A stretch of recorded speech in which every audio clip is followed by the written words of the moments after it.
Gaya ng PGH ay umapaw na rin ang mga pasyente sa ospital ng Muntinlupa.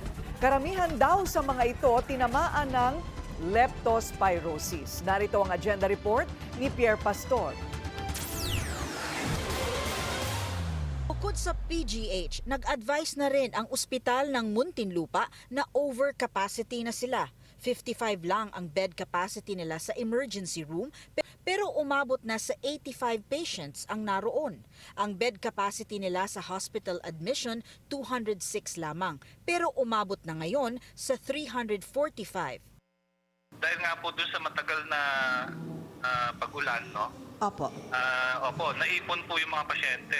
Yung usual expected naman po yun, even I think DOH made the announcement na after several days of flooding, expect nyo a week or two afterwards, magkakaroon talaga ng mga cases. Karamihan ng mga sakit sa ospital ng Muntinlupa ay upper respiratory diseases at ilang kaso ng leptospirosis.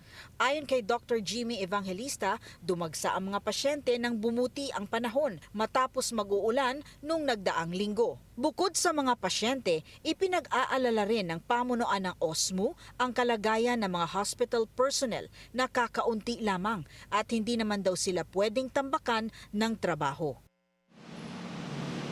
Nauna rito, dinagsarin umano ng mga tinamaan ng leptospirosis ang National Kidney and Transplant Institute o NKTI nitong mga nagdaang araw. Ang kanilang gym and wellness center kinonvert into a makeshift ward para ma-accommodate ang maraming leptospirosis cases. Kasi most of them na na-admit namin sa NKTI ay may mga severe or critical na leptospirosis. Kaya kailangan talagang malagay sa isang lugar na matututukan namin.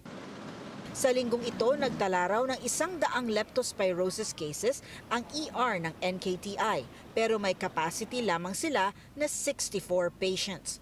Para sa Agenda, Pierre Pastor, Billionaire News Channel.